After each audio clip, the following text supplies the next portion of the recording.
इस वीडियो में हम लोग बात करने वाले हैं IRPM ऑनर्स के पार्ट 3 के 7th पेपर के 2023 में आए ऑब्जेक्टिव क्वेश्चन के सटीक आंसर तथा जो क्वेश्चन पेपर आया था पेपर 7 का। तो चलिए वीडियो को शुरू करते हैं। मैं हूं अनंत विजय और आप देख रहे हैं HDCTC।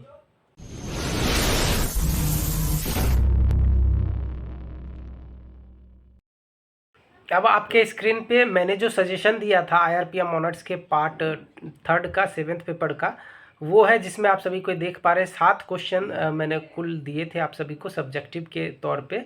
और क्वेश्चन पेपर को देखने के बाद आप सभी को ये अंदाज़ा लगा सकते हैं कि इसमें से 6 प्रश्न जो है आ चुके हैं, जो इस प्रकार से हैं।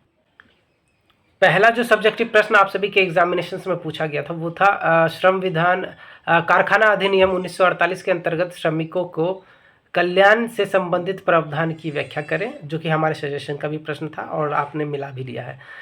दूसरा जो सब्जेक्टिव था वो श्रम विधान के आधारभूत सिद्धांतों और उद्देश्यों की विवेचना कीजिए। तीसरा सब्जेक्टिव था अंतर्राष्ट्रीय श्रम संगठन के भारतीय श्रम विधानों पर प्रभाव का परीक्षण करें। चौथा था न्यूनतम मजदूरी अधिनियम 1948 के मुख्य प्रावधान क्या हैं। ठीक है। अगला जो है बाल श्रम प्रतिषेध एवं विनिमय अधिनियम 1986 के मुख्य प्रावधानों की चर्चा करें। अगला था मजदूरी भुगतान अधिनियम 1936 के अंतर्गत मजदूरी से अनुज्ञेय कटौतियों की व्याख्या करें। ठीक है। यहाँ संबंधित छूट गया है क्वेश्चन में, आपका ये जो क्वेश्चन होना चाहिए था वो होना चाहिए था मजदूरी भुगतान अधिनियम 1936 के अंतर्गत मजदूरी से संबंधित अनुज्ञेय कटौतियों की व्याख्या करें। ठीक है। अगला है खान अधिनियम 1952 के मुख्य प्रावधानों की चर्चा करें। तत्पश्चात है बिहार राज्य के श्रम प्रशासन की संरचना लिखे। और अंतिम प्रश्न है कारखाना अधिनियम 1948 के अधीन कार्य के घंटों तथा सवेतन अवकाश से संबंधित उपबंधों की चर्चा। तो इस प्रकार से आपने सब्जेक्टिव प्रश्न को देखा और ये भी देखा कि मैंने जो सजेशन दिया था उसी में से 6 प्रश्न आप सभी के एग्जामिनेशंस में आए भी थे। और अगर आप लाइव क्लास ज्वाइन करना चाह रहे हैं तो ज़रूर ज्वाइन कीजिए IRPM का, जो कि पार्ट 3 के लिए स्टार्ट होगा। और फिलहाल तो CBCS के अकॉर्डिंग जो है सेमेस्टर 1 का लाइव क्लास 11 तारीख से स्टार्ट होने जा रहा है यूट्यूब चैनल पे। समय जो है आप सभी को कम्युनिटी टैब तथा व्हाट्सएप ग्रुप में बता दिया जाएगा। चलिए तो अब बात कर लेते हैं ऑब्जेक्टिव प्रश्न जो आए थे आप सभी के एग्जामिनेशंस में, उसका सटीक आंसर क्या होगा। ठीक है। तो सबसे पहला जो ऑब्जेक्टिव प्रश्न आप सभी के एग्जामिनेशंस में आया था वो था कारखाना अधिनियम 1948 के अंतर्गत महिलाओं के नियोजन पर किसी प्रकार का प्रतिबंध नहीं है। तो इसका आंसर असत्य हो जाएगा, क्योंकि आप सभी को जानते हैं महिलाओं के नियोजन पे जो है प्रतिबंध लगाया गया है। वो संध्या 7 बजे से सुबह 6 बजे तक जो है किसी भी कारखाना के अंतर्गत नहीं कार्य कर सकते हैं। कहने का अर्थ है कि रात्रि प्रहर में महिलाओं के नियोजन पे किसी भी कारखाना में जो है रोक लगाया गया है। और ये प्रावधान 66A के B सेक्शन में किया गया है। ठीक है।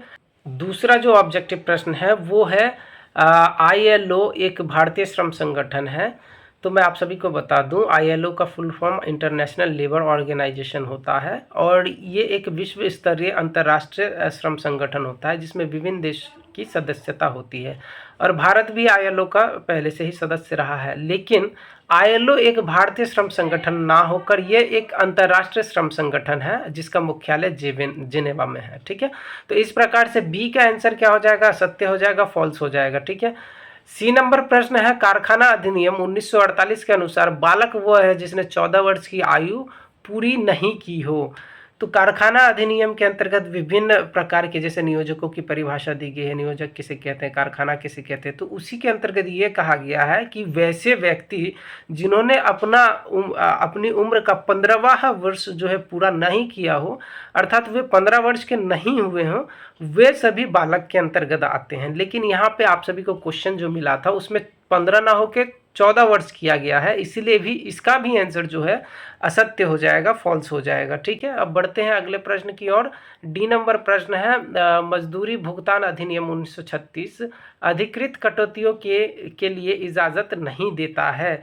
तो मैं आप सभी को बता दूं मजदूरी भुगतान अधिनियम 1948 के अंतर्गत कटौती की भी व्यवस्था की गई है। और ये किस प्रकार की कटौती होती है, ये ऑथराइज्ड जो होते हैं जो अधिकृत कटौतियाँ होती हैं, अब मान लीजिए कोई मजदूर अपना ठीक ढंग से कार्य नहीं कर रहा था और नियोजक या प्रबंधक उसको इस कार्यविधि को जो है अवलोकन कर लिए थे, तो उसके लिए उनकी कटौती कर सकता है। लेकिन ये भी एक अथॉरिटी के अंतर्गत होता है। अगर वो श्रमिक या मजदूर में किसी प्रकार की त्रुटि होती है तो मजदूरी भुगतान अधिनियम 1936 के अंतर्गत अधिकृत कटौतियाँ की जा सकती है। ठीक है, तो इसका आंसर क्या हो जाएगा? असत्य हो जाएगा, फॉल्स हो जाएगा। ठीक है, अगला प्रश्न है सामान्य पारिश्रमिक अधिनियम 1976 पुरुष और स्त्री कामगारों को समान मजदूरी देने के लिए पारित किया गया था।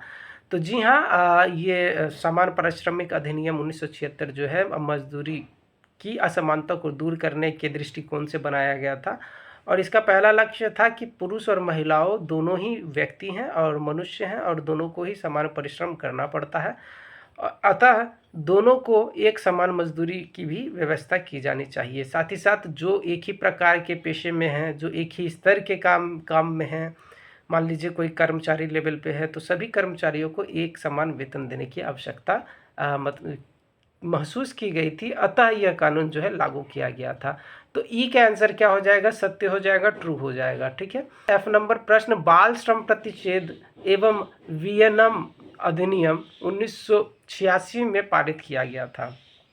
तो बाल श्रम प्रतिषेध और विनिमय अधिनियम जो है 1986 में पारित किया गया था और ये दो भागों में बटा हुआ था। तो इसका जो है आंसर क्या हो जाएगा? सत्य हो जाएगा, ट्रू हो जाएगा। ठीक है, इस वीडियो को लाइक कीजिए, शेयर कीजिए और चैनल पे पहली बार आए तो चैनल को जरूर सब्सक्राइब कीजिए। अगर आप इतना काम कर देते तो इससे मुझको भी अप्रिसिएशन मिलता है। अगला प्रश्न जी नंबर प्रश्न है कृषि न्यूनतम मजदूरी अधिनियम 1948 के द्वितीय अनुसूची में सम्मिलित है। तो मैं आप सभी को बताऊं, न्यूनतम मजदूरी अधिनियम 1948 किसी भी उद्योग या कारखाने में न्यूनतम श्रमिकों की न्यूनतम मजदूरी को निर्धारित करने के लिए पारित किया गया था और जिसके अंतर्गत दो अनुसूचियां हैं। पहला अनुसूची जो है गैर कृषि उद्योगों से संबंधित है, जबकि दूसरा जो अनुसूची है वो कृषि से संबंधित उद्योगों से संबंधित है।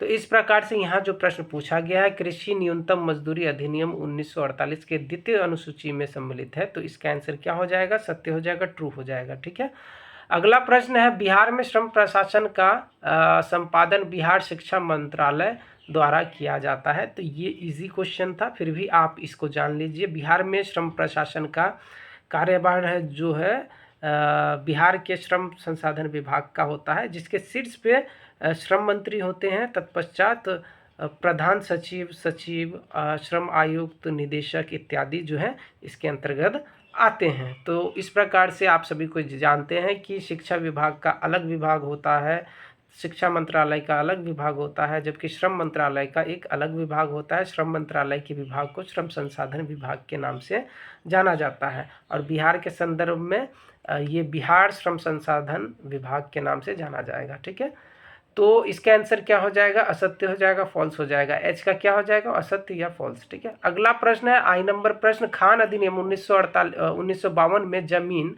यानी कि सतह के नीचे प्रतिदिन कार्य करने की के 8 घंटे हैं।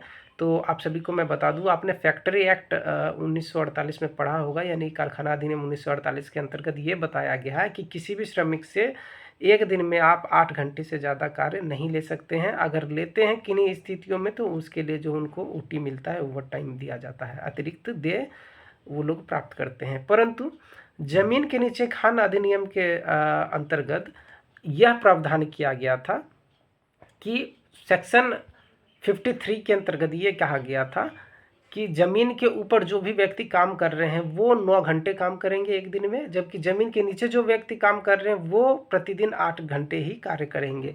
तो इस प्रकार से इसका आंसर क्या हो जाएगा? सत्य हो जाएगा, ट्रू हो जाएगा, क्योंकि यहाँ ज़मीन के नीचे बोला गया है और उसमें अधिकतम 8 घंटे कार्य करने की मंजूरी सरकार ने दे रखी है।